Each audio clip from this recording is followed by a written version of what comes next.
Ladies and gentlemen, boys and girls, children of all ages, let's get ready to She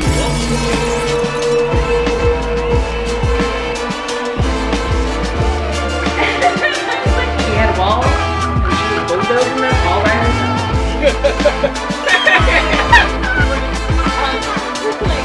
To my future husband, if you're listening to this, I might be saying shit that you weren't expecting. Hello. I'm Suswana. I'm Tristan. Are you ready to mumble? Yes, one sec. All right, let's go. Nah, bitch. We're going to have to do that again. All right.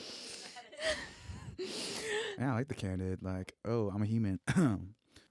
So, we talked a lot about how we got started in the production world and sort of the ins and outs of dealing with that kind of work. Yeah, the navigating it all. You've also done work with virtual reality.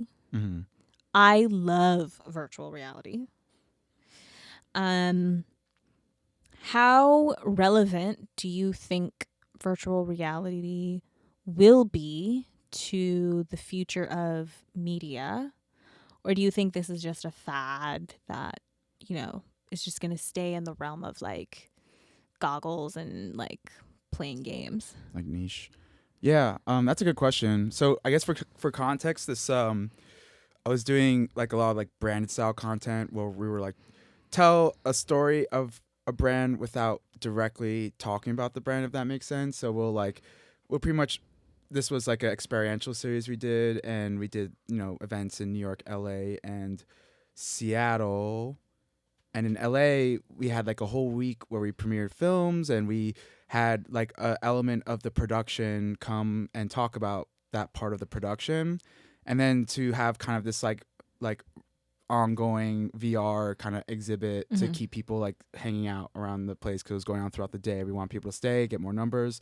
And yeah, looking into it, it's fascinating because, you know, I come from a strong interest in like gaming. I have a lot of friends who have transitioned over to PC gaming, and at this time it was around 2017. So most of what was available required some sort of PC gaming setup, what they call like a battle station rig, etc.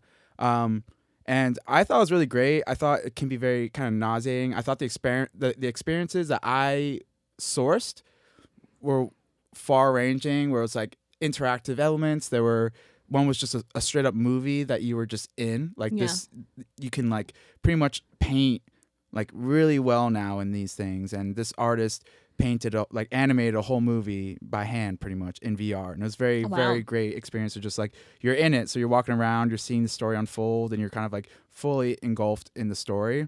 Yeah. And then there's just like dumb fun games, you know, like a comet's coming to, like, you're experiencing a comet hitting like New York or something.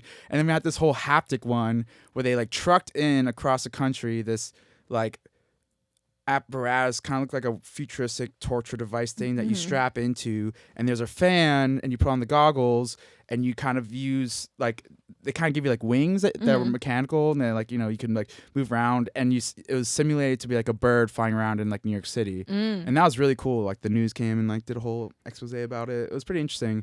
And we hosted like a panel at the end to sort of talk about it. We had all these creators from the respective companies who provide the content and the goggles come and talk. And I think there was kind of a weird I think the audience definitely were apprehensive to the idea of it being the future of storytelling, because I think there's a big like hurdle, right? You need to have this PC and everything, and you need to and it's not cheap. Like to build PC, a good one's like $2,000, and you need to buy the headset, which is another $700+. It's a whole thing, and then you have to buy games. So pretty much like now at this point, you can buy $300 like Oculus headset, and it's all the HUD. It's all in the device. You can download games. It's pretty much you don't even need a computer anymore. So I think it's going in the right direction.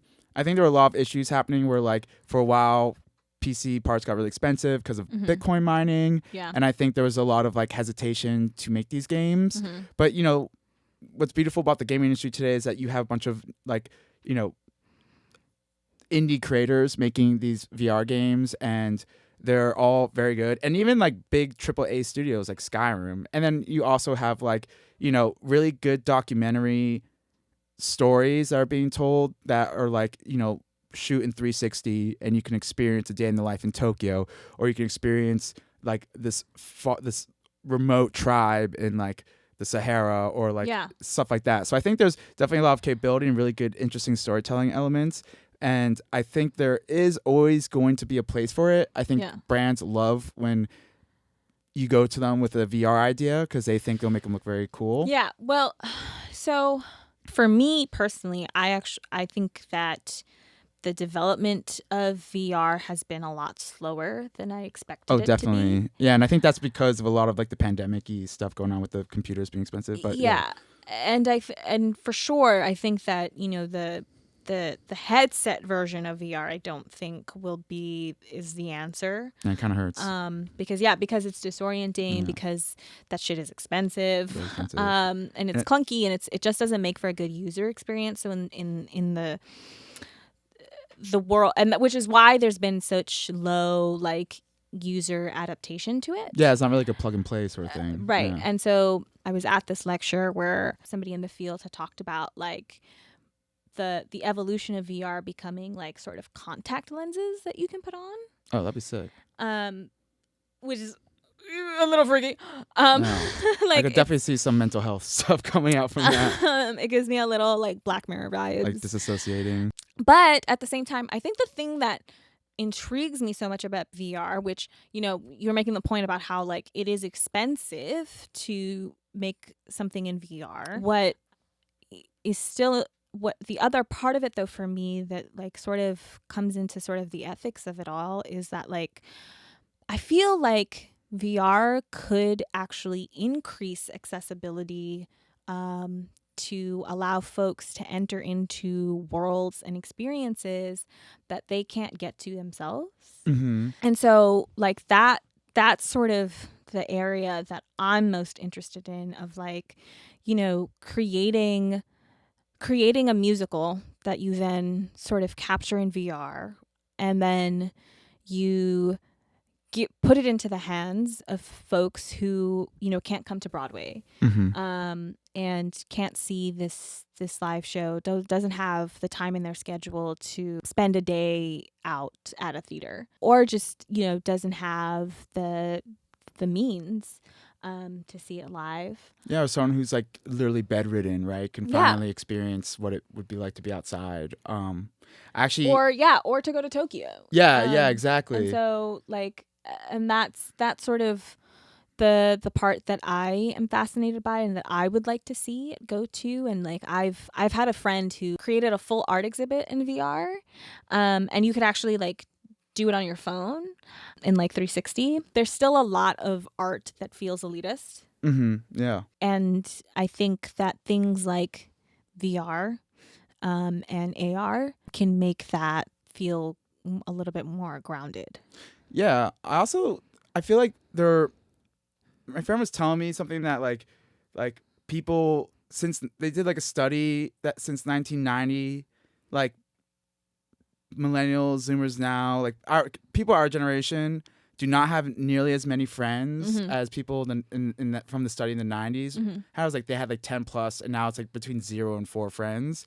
And I think a lot of it's technology, right? People stay home. People, have friends in a way they like play with online. And also there's people who are generally like, very lonely. And I think there was this content creator I know who like would go into this thing called VR World, I think it was called, right? And you pretty much can like be anything you want. Like you can be like Sonic, or you can be Snake from Metal Gear Solid. You could be Obama. You could like all these avatars. It was actually really insane. But the thing that I found actually really kind of heartwarming is that this guy would go around and like meet these people who a lot of them were actually just really lonely, looking for people to talk to. Yeah. And they had like really like sad, like traumatizing experiences and stories that I don't think they would have felt comfortable telling someone face to face.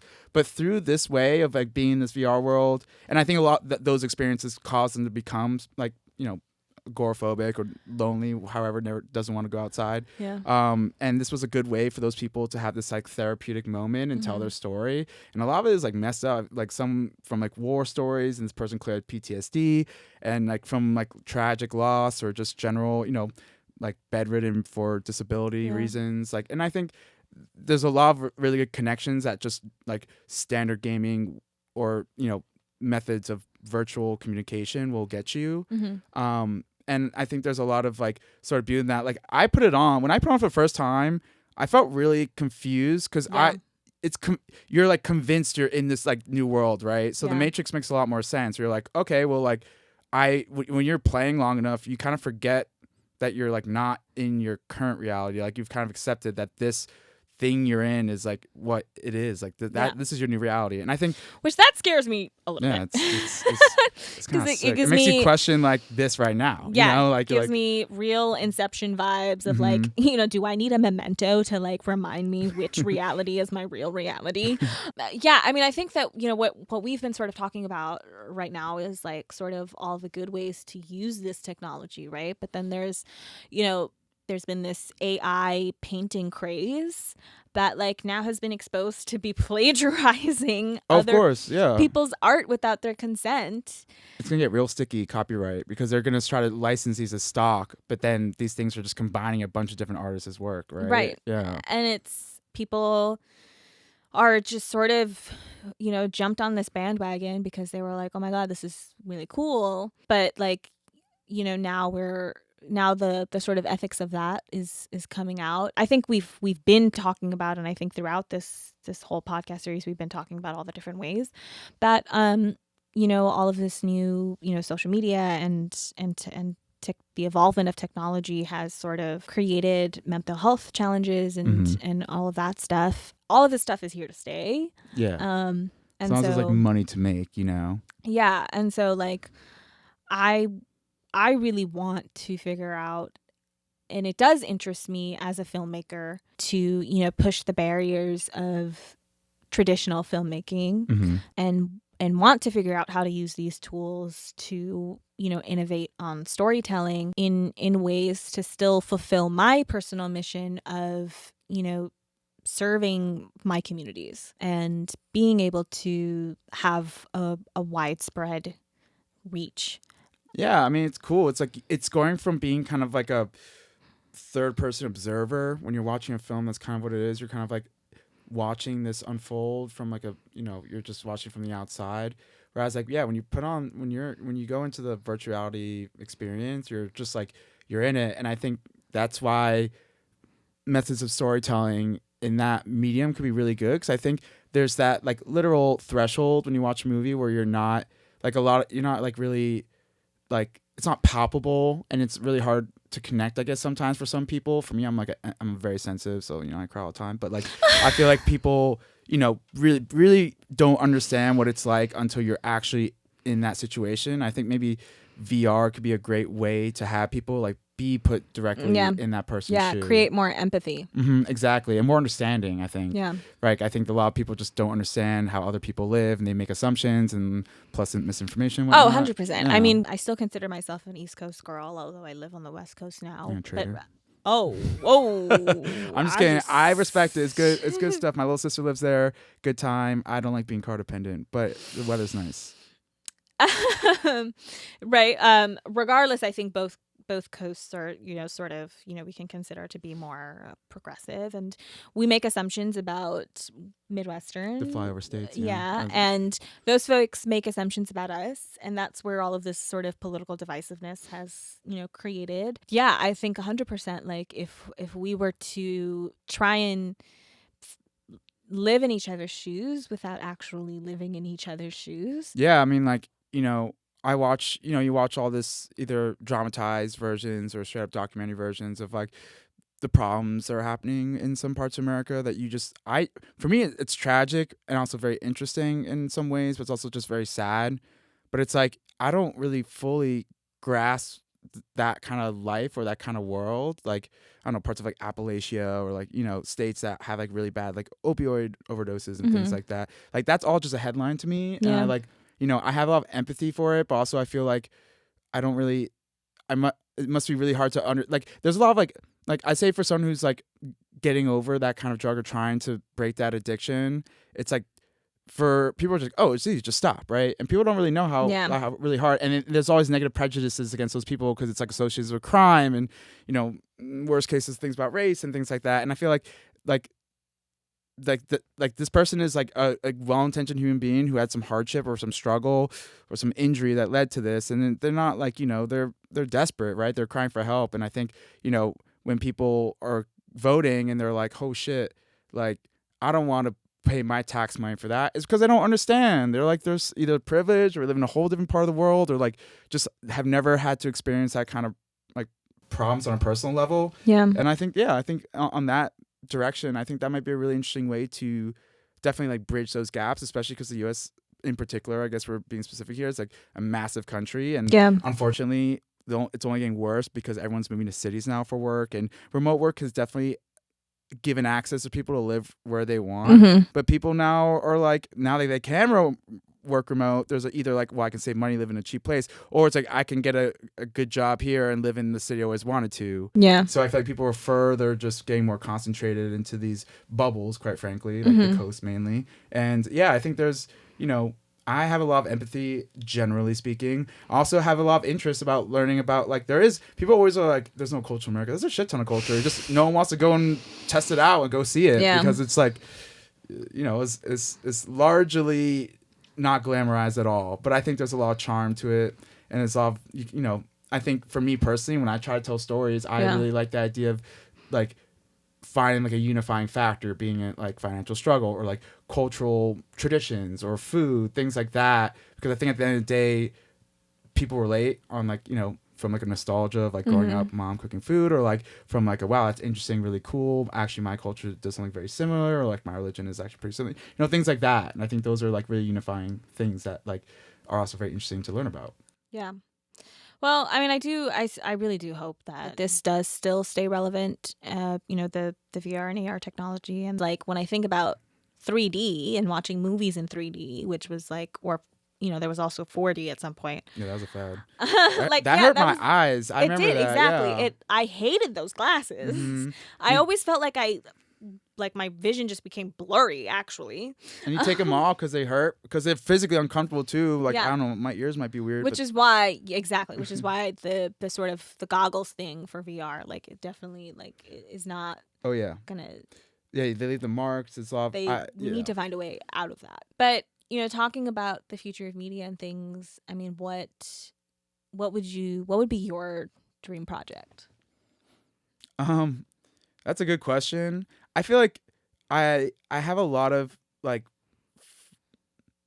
I think like what I really like is like, I have like, this is a tough one because I can go in a lot of different directions. I think for me, something that I found to be a really interesting concept would to be kind of like hosting sort of like a multimedia sort of like, think about it like a cable channel in a weird way, but like online. So you have different segments and you'll have like each segment kind of hosted by someone else talking about different things. Like sort of, those exist to a degree now. Like I think a Curiosity Stream or something like that.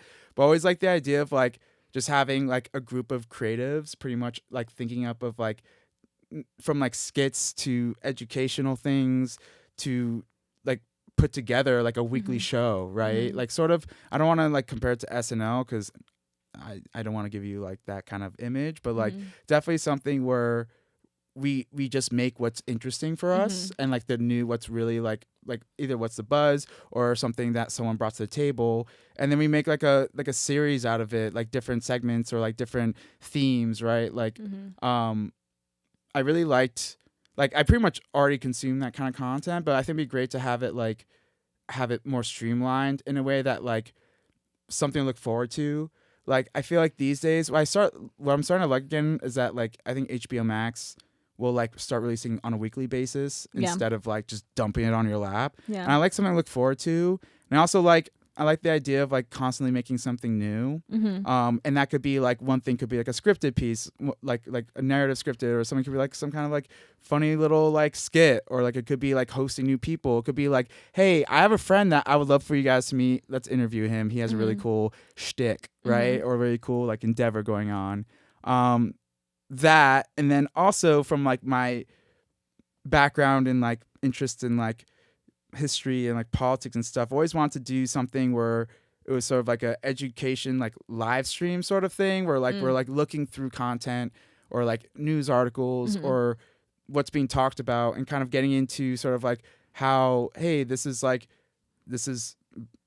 how you look at this thing and realize the source, if it's actually a legitimate news piece or propaganda, or just generally like kind of like helping younger people learn how to navigate the internet. Because I think like something that's always made me very fascinated, like we grew up pre-internet, but we mostly also grew up on the internet. So we were sort of these like pioneers or like guinea pigs. I don't even know, but the newer generations grew up with that. Well, I remember YouTube buffering on dial-up. Dude, I miss that noise. Like, I remember my mom always having like, I would have to unplug the phone to get on the internet to like, I don't know, play World of Warcraft. Try watching anime without high-speed internet. Oh yeah, it's frustrating. LimeWire days, like it's crazy what like they are introduced to now, and it must be so overwhelming. Like, yeah, I watch those like Netflix. My girlfriend loves those like kind of teenage high school movies that Netflix releases, and I watch them with her, and I'm like, dude, that sounds so anxiety inducing. Everything is